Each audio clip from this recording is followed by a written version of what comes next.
is Astrid.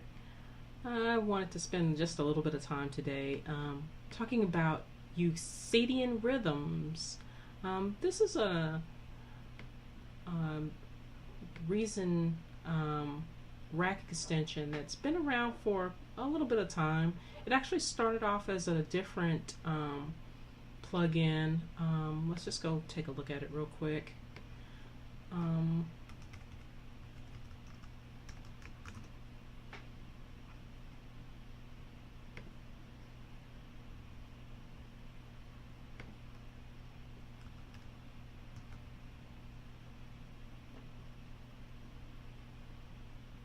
So it actually started out as being the rhythm generator, and then they upgraded it, and it's made by a company called Robotic Bean AV, and this was the very first generation of it. It works kind of similar to the old version, but they added some extra bells and whistles to it. Let's get back in there. So this is the new one. And again, this is a Reason rack extension, so you won't be able to get this anywhere unless you actually have Reason. This thing is actually pretty cool. It's kind of like a rhythm player for Reason. It gives you like all these really cool rhythms that you can incorporate into your music. I'll just kind of show you what I've been messing with. So from time to time, I really like working with a lot of analog devices because I really like the sound of analog. And I tend to want to try to incorporate that into trap or hip hop or whatever I'm working on at the time. So I'll pull out like synths like crazy because I'm just a synth nut. But I was tinkering around with this DX7. I ran across this sound called Atari 520S. This is from the Autoria collection. And then I added this Euclidean Rhythms player in there on top of it. And if you look at it from the back, it just kind of incorporates itself with the rhythm. Actually, it incorporates itself with whatever you sit on top of it, or whatever you sit this thing on top of in Reason. Oh man. Anyway, so this is kind of the pattern that I kind of started with it. Let me just see if I can turn everything else down here. Let's see. Yes. Turn everything else down so that we won't hear all that extra stuff going on. We can only hear the DX7. So this is kind of the pattern I came up with it.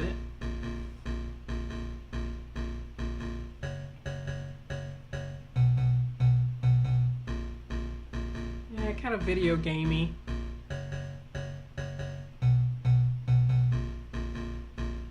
So then I wanted to be like, I wanted to add like a little bit of trap music sound.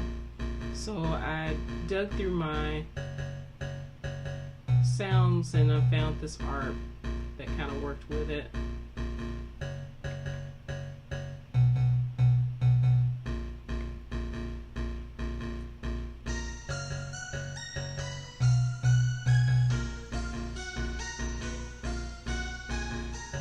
Alright, we got something going on.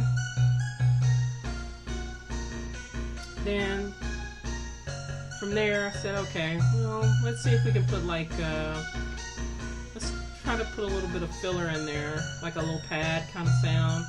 And I've been messing around with Excel for a while for that.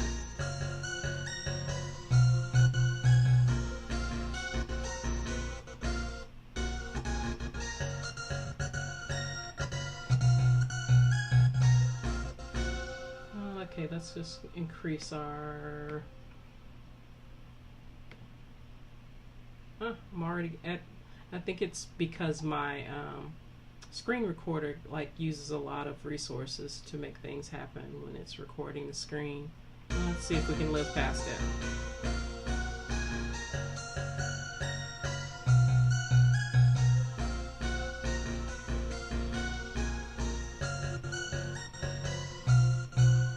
Okay, so from there I kind of added some drums, and we got a little trap drum sound here. Let me bring that back.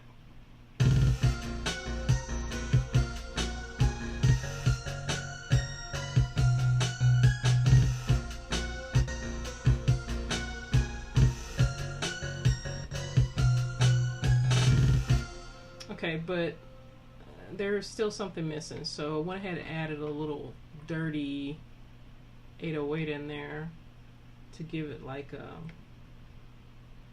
some drops, or give it like some heavy low end. So let me just turn all that out, and here we go.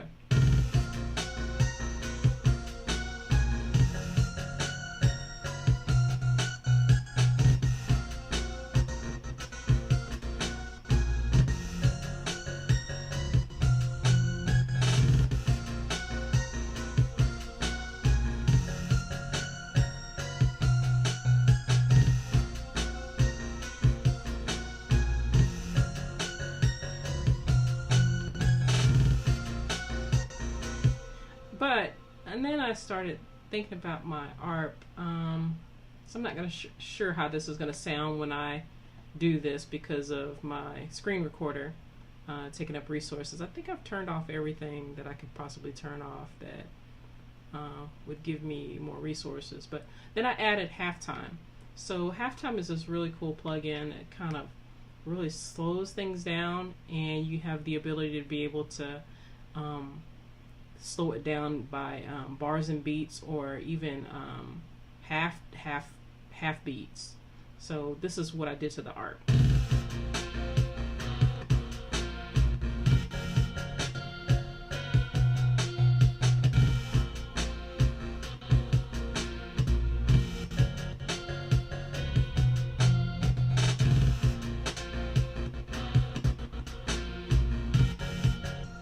Oh, if we can just get past all the slowness with all the things going on. Let's see. We may have to bounce some things down. Those are kinds of issues that I've been having a lot with my computer.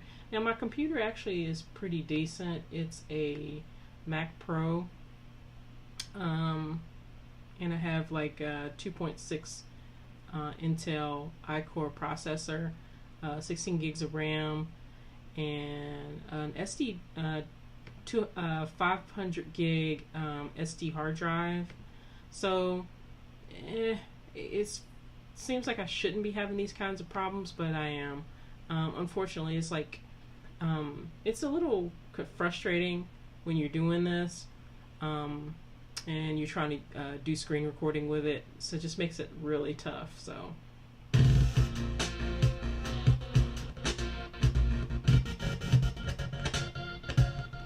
gets worse and worse and worse.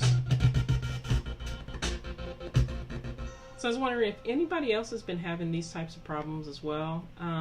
It just seems like I shouldn't be having any issues with this amount of resources on this computer. And what's funny is I have my buffer size maxed out, which is really high. That's really, really high. So we know it's not the buffer size.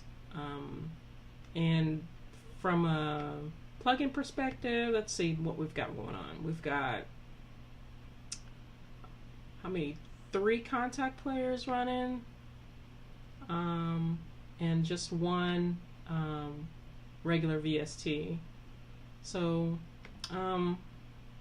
that's kind of the issues that I've been having with this as well. So, but I wanted to talk about the Euclidean Rhythms and how cool it is to be able to just come up with basic patterns with it. So remember, I just started out with that.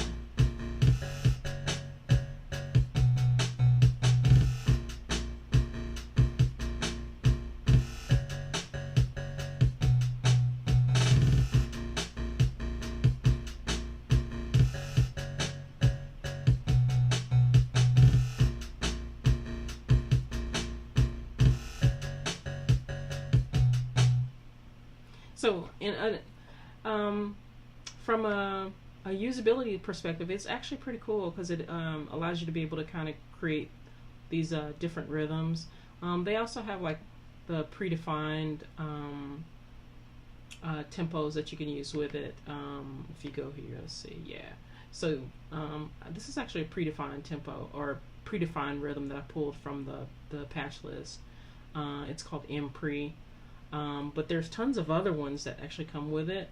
And of course you have the ability to be able to create your own rhythms in there. But I thought it was a really cool tool to be able to just kind of experiment with. I'm always experimenting, looking for a different kind of sound.